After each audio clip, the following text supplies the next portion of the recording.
Bonjour. En étudiant le livre de la Genèse, j'ai été interpellé par la vie du personnage d'Isaac. Isaac est le fils de Sarah et d'Abraham. Isaac est donc l'enfant d'une femme et d'un homme de foi. Mais Isaac lui-même est aussi un homme de foi, un croyant. Et on peut dire d'une certaine façon qu'il est un croyant de deuxième génération. En un sens, il ressemble à beaucoup d'entre nous qui avons grandi avec des parents croyants. Et je vous propose de continuer à regarder la vie de ce personnage, de continuer à voir en quoi il peut nous apprendre ce qu'est être une croyante ou un croyant. Alors, dans un premier message, il y a quelques semaines, nous avons vu que la naissance d'Isaac était une étape prévue de toute éternité dans le plan de Dieu. Nous avons aussi vu que les fautes commises par ses parents, Abraham et Sarah, n'avaient pas modifié les projets divins. Enfin, nous avons vu que Dieu annonçait à Abraham que l'alliance allait aussi être proposée à son fils Isaac, son fils qui n'était pas encore né, son fils qui allait naître. Alors, dans un premier temps, nous allons revenir sur le fait que la naissance d'Isaac était une naissance attendue. Ensuite, après la lecture du récit de cette naissance, nous verrons 4 éléments importants que souligne ce texte. Et enfin, nous verrons ce que cette naissance nous enseigne sur notre vie de croyante ou de croyant. Alors, le texte que nous allons considérer aujourd'hui se trouve dans Genèse, chapitre 21, des versets 1 à 8.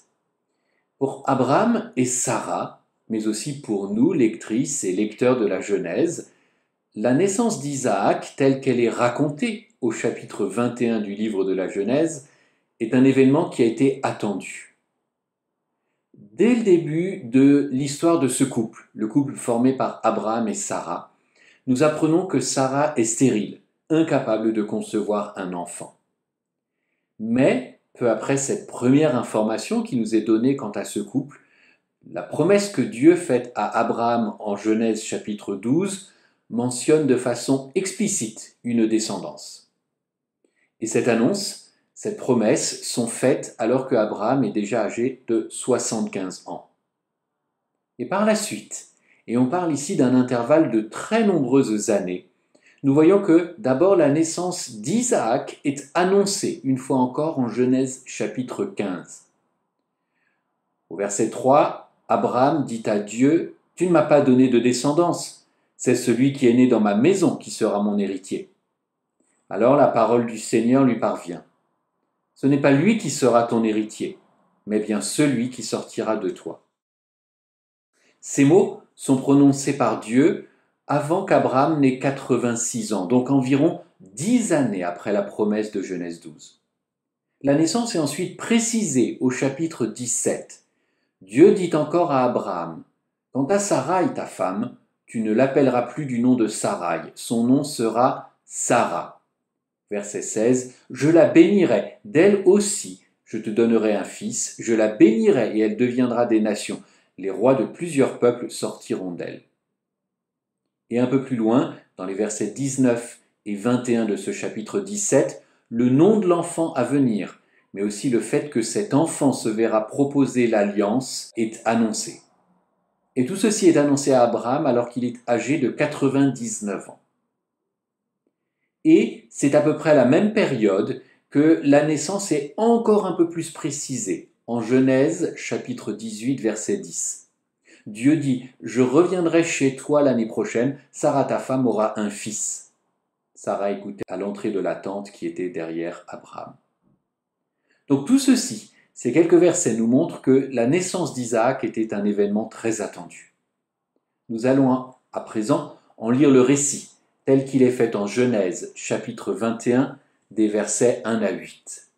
Le Seigneur intervint en faveur de Sarah, comme il l'avait dit. Le Seigneur agit envers Sarah selon sa parole. Sarah fut enceinte et elle donna un fils à Abraham dans sa vieillesse, au temps fixé dont Dieu lui avait parlé. Abraham appela du nom d'Isaac, rire, le fils qui était né de lui, celui que Sarah lui avait donné. Abraham circoncit son fils Isaac à l'âge de 8 jours, comme Dieu le lui avait ordonné. Abraham avait 100 ans à la naissance de son fils Isaac. Alors Sarah dit, Dieu m'a suscité du rire, quiconque l'apprendra rira à mon sujet. Elle ajouta, qui aurait dit à Abraham que Sarah allaiterait des enfants? Pourtant, je lui ai donné un fils dans sa vieillesse. L'enfant grandit et fut sevré. Abraham donna un grand banquet le jour où Isaac fut sevré. Que Dieu bénisse sa parole. Nous avons donc lu le récit de la naissance en Genèse chapitre 21 des versets 1 à 8. Et il me semble d'abord que 4 éléments ressortent dans ce texte par rapport à la naissance d'Isaac. Tout d'abord, la naissance d'Isaac nous montre la puissance bienfaisante de Dieu. Le premier verset, Genèse chapitre 21 verset 1, est riche en preuves de l'intervention de Dieu. Nous avons lu, le Seigneur intervint en faveur de Sarah. Le Seigneur agit envers Sarah. Ce verset 1 est crucial, car il souligne que c'est Dieu qui permet la conception, c'est Dieu qui permet la naissance. Ainsi, Genèse, chapitre 21, verset 1, a un premier objectif, qui est de montrer que Dieu est celui qui agit. Dieu est d'ailleurs le seul qui puisse agir dans cette situation. Plus j'ai considéré ce texte de Genèse 21, plus je trouve qu'il y a des parallèles intéressants entre ce récit et l'annonce de la naissance de Jésus faite à Marie, telle qu'on la lit en Luc chapitre 1. La première parole que l'ange Gabriel, l'envoyé de Dieu, adresse à Marie en Luc chapitre 1 verset 28 est la suivante. « Réjouis-toi, toi qui es comblé par la grâce, le Seigneur est avec toi. » Il poursuit par la suite en disant « Tu, c'est-à-dire Marie, as trouvé grâce auprès de Dieu. » Tout comme Sarah, la femme d'Abraham, bénéficia de la faveur divine, Marie est celle qui est comblée par la grâce. Ainsi donc, ces deux femmes, séparées de nombreux siècles, sont l'objet de la faveur divine. À travers la vie de ces deux femmes, Dieu continue d'accomplir son plan souverain pour le bénéfice de l'humanité. Dans les deux cas, Dieu est au centre. Dieu est le seul qui puisse agir de la manière extraordinaire dont il agit dans la vie de ces deux femmes. Alors je pense que la naissance d'Isaac, telle qu'elle est relatée, telle qu'elle est racontée en Genèse 21, montre la puissance bienfaisante de Dieu. La naissance d'Isaac, et c'est un deuxième enseignement de ce récit, montre aussi la centralité de la parole de Dieu. Même si le texte que nous avons sous les yeux est court, puisque nous avons considéré que les versets 1 à 8, certaines expressions reviennent très fréquemment. Le Seigneur intervint en faveur de Sarah comme il l'avait dit, au verset 1. Et dans ce même verset, le Seigneur agit envers Sarah selon sa parole. Au verset 2, Sarah donna un fils à Abraham dans sa vieillesse au temps fixé dont Dieu lui avait parlé. Au verset 4, Abraham circoncit son fils Isaac à l'âge de 8 jours comme Dieu le lui avait ordonné. Ces expressions mettent en avant la parole de Dieu. Cette parole est à la fois efficace, elle dirige les actions des femmes et des hommes.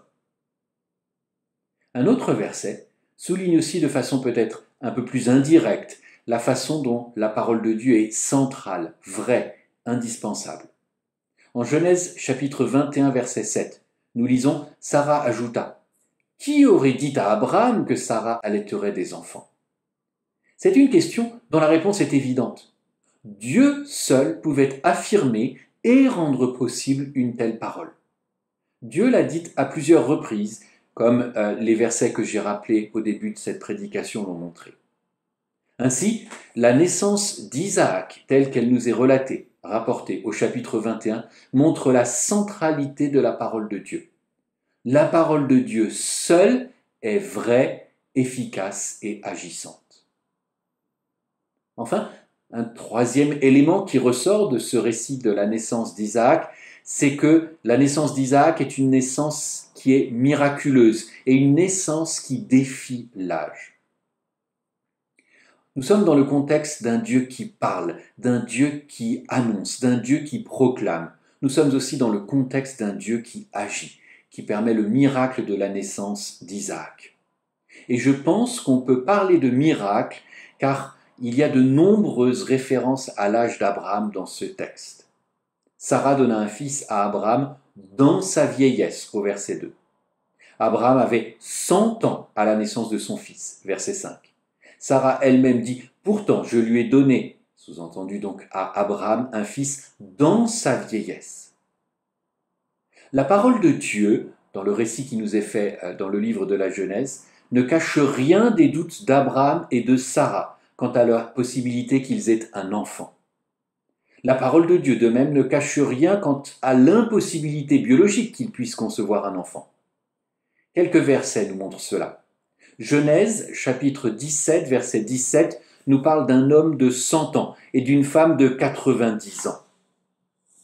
Genèse, chapitre 18, versets 11 et 12, nous disent que Abraham et Sarah étaient vieux, avancés en âge. Nous disent aussi que Sarah avait cessé d'avoir ses règles. Sarah elle-même se dit usée. Elle reconnaît elle-même que Abraham est vieux. Il était donc impossible, sans une intervention divine, que Abraham et Sarah conçoivent un enfant. Cependant, Dieu a permis cela. Dieu a permis qu'une femme ménopausée, qu'un homme centenaire conçoive un enfant. La naissance d'Isaac, telle qu'elle est rapportée en Genèse 21, montre la puissance bienfaisante de Dieu. Cette puissance unique, sans égale, permet une naissance miraculeuse. Enfin, et c'est le quatrième élément qui ressort de ce récit, la naissance d'Isaac est liée à la foi. Comme souvent dans le livre de la Genèse, et on pourrait aussi généraliser d'ailleurs à l'Ancien Testament, la foi des croyantes et des croyants, elle est présente, active, sans que le mot foi ne soit employé. Si on relit Genèse chapitre 21, versets 1 à 8, on ne voit pas la mention du mot foi. Et pourtant, la foi est présente. Alors comment se manifeste-t-elle dans ces versets? Tout d'abord, il me semble que la conception d'Isaac était déjà en soi un acte de foi. Relisons et faisons attention à ce que Sarah elle-même disait une année avant la naissance d'Isaac à propos de sa fécondité et de celle d'Abraham. Genèse, chapitre 18, versets 11 à 12. Abraham et Sarah étaient vieux, avancés en âge, et Sarah avait cessé d'avoir ses règles. Sarah rit en elle-même. Maintenant que je suis usée, se dit-elle, aurais-je encore du plaisir? D'ailleurs, mon maître aussi est vieux. Le fait que, suite aux annonces divines, Abraham et Sarah conçoivent un enfant est un acte de foi. En dépit de la biologie, en dépit de ce que nous enseigne l'expérience humaine, une expérience millénaire, Abraham et Sarah ont continué de chercher à concevoir. Et je pense qu'il y a là un acte de foi. Ils avaient accepté la parole et la promesse de Dieu comme vraies et agissaient en conséquence. Et je crois que le Nouveau Testament nous apporte une lumière intéressante à ce propos. D'abord, Hébreux, chapitre 11, verset 11 nous dit « C'est par la foi aussi que Sarah elle-même, malgré sa stérilité et son âge avancé, fut rendue capable d'avoir une descendance parce qu'elle tint pour digne de confiance celui qui avait fait la promesse. » Il y avait des obstacles, la stérilité, l'âge avancé. Mais il y avait une promesse divine et la foi de Sarah qui a accepté comme vraie la promesse d'une descendance, la promesse de la naissance d'un fils. Et à titre personnel, les versets de Romains 4 sont, je crois, encore plus marquants pour ce qu'ils nous enseignent sur la foi et les actions qui ont découlé chez Abraham et Sarah. Romains, chapitre 4, versets 18 à 22. Espérant contre toute espérance. Abraham a cru, et il est ainsi devenu le père d'une multitude de nations, selon ce qui avait été dit, telle sera ta descendance. Sans faiblir dans la foi, il considéra son propre corps déjà atteint par la mort. Il avait près de 100 ans et le ventre mort de Sarah. Mais face à la promesse de Dieu, il n'hésita pas dans un moque de foi. Au contraire, rendu puissant dans la foi, il donna gloire à Dieu, pleinement convaincu de ceci, ce que Dieu a promis, il a aussi le pouvoir de le faire. C'est pourquoi aussi cela lui fut compté comme justice. Tout d'abord, Romains 4 nous montre les obstacles qui se dressaient devant Abraham et Sarah.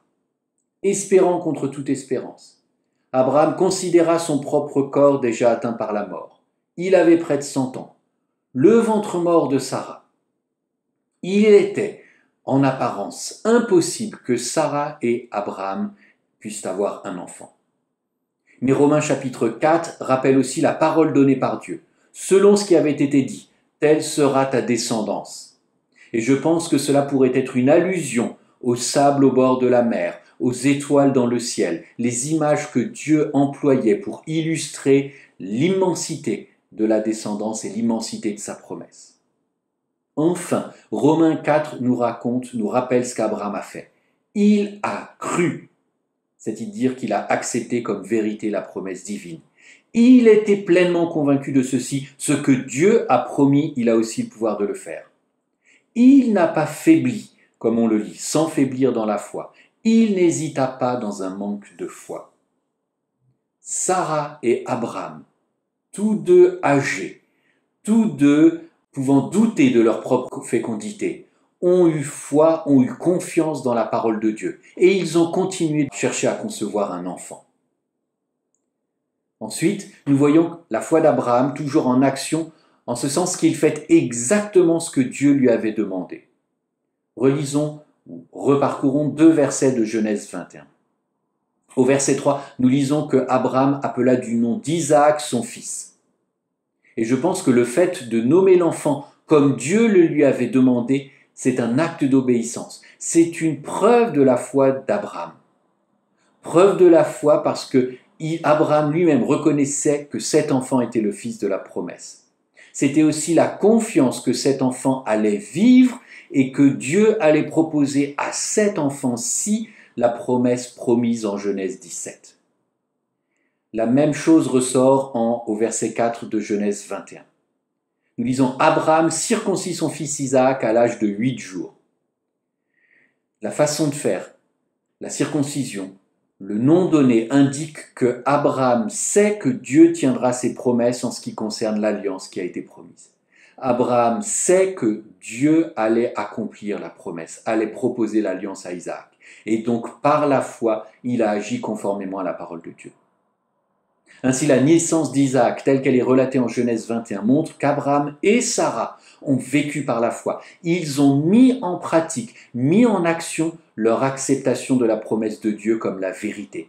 Ils ont agi, conduit leur vie, convaincus que la parole de Dieu était agissante, puissante, capable de faire des miracles.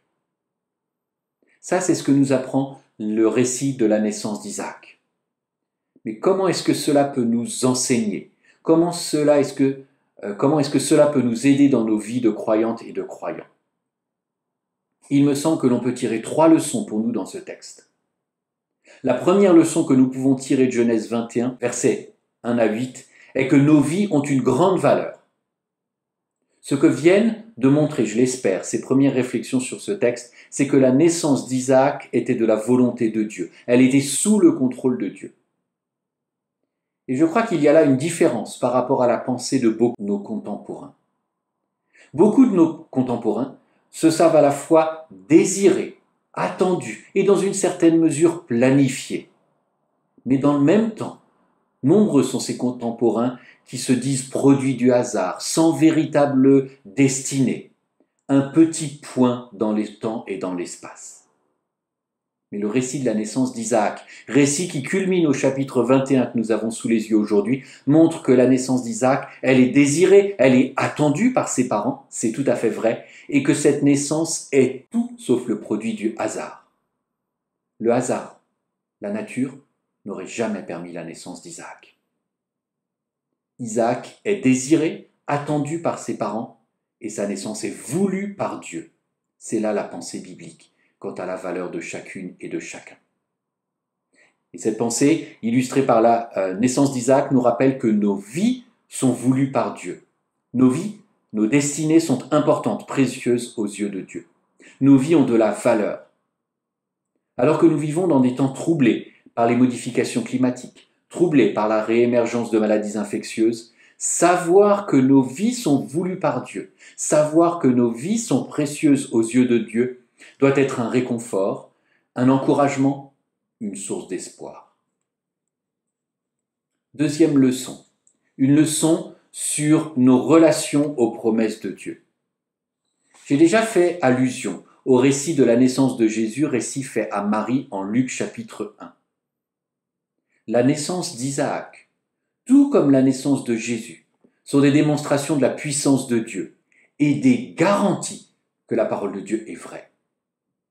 Alors bien évidemment, on peut dire à ce niveau-là, mais oui, d'accord, ça reste pourtant ces naissances d'Isaac et de Jésus des événements singuliers, des événements très particuliers dans l'histoire de l'humanité. C'est vrai. Mais Dieu nous a fait des promesses et nous savons qu'elles sont vraies. Nous savons que Dieu a la puissance de les accomplir et nous savons qu'elles s'accompliront. Alors de quelles promesses peut-on parler? Il serait difficile d'en faire une liste exhaustive, mais en voici quelques-unes qui, je crois, peuvent nous encourager. Nous avons la promesse que Jésus reviendra. Nous avons la promesse que Dieu fera triompher sa justice. Nous avons la promesse que Dieu régnera. Nous avons la promesse que maintenant le Saint-Esprit de Dieu agit en nous. Nous avons la promesse qu'un jour nous serons totalement et éternellement libérés du péché. Ces promesses peuvent être difficiles à comprendre, difficiles à accepter. Pourtant, elles sont toutes vraies. Et comment savons-nous que ces promesses sont vraies? Nous le savons parce que Dieu a déjà accompli ces paroles, ces promesses qu'il avait annoncées dans le passé. La naissance d'Isaac et à plus forte raison la naissance de Jésus sont des preuves, des garanties que ce que Dieu nous a promis, il l'accomplira. Il y a donc là une deuxième leçon pour nos vies de croyantes et de croyants que nous trouvons dans Genèse chapitre 21 versets 1 à 8. La naissance d'Isaac est une garantie des promesses divines, garantie que la parole de Dieu est vraie, garantie que Dieu est puissant et accomplit ses promesses, garantie aussi que les alliances, les promesses faites se poursuivent encore. Dernière chose, il y a une troisième leçon, je crois, sur notre foi. La dernière leçon que nous trouvons dans ces versets de Genèse chapitre 21, 1 à 8, c'est que la puissance de Dieu est démontrée dans les faits par la naissance d'Isaac. Dieu est puissant, Dieu est capable d'agir. Et cela nous montre aussi que Dieu attend une action de notre part. Dieu attend une obéissance, une mise en pratique à la lumière de ce qu'il a dit. À respectivement 100 et 90 ans, Abraham et Sarah ont continué d'avoir des rapports sexuels, sachant que ce serait la façon dont ils concevraient un fils. L'adoption, le choix d'une mère porteuse étaient des options, des possibilités qu'ils avaient envisagées. Et jamais la promesse divine n'allait se réaliser de cette façon. De même, Abraham respecte l'ordre divin dans le choix du prénom, dans la cérémonie de la circoncision. Et cela nous montre qu'il comprend que cet enfant né après tant d'années était le fils avec lequel Dieu ferait alliance. La persistance d'Abraham et de Sarah, l'obéissance complète d'Abraham après la naissance de son fils, nous montre que Sarah et Abraham ont cru. Ils ont reconnu que la parole de Dieu est vraie et ils ont agi en conséquence, agi à la lumière de cette certitude. Nous avons regardé ensemble Genèse chapitre 21, versets 1 à 8.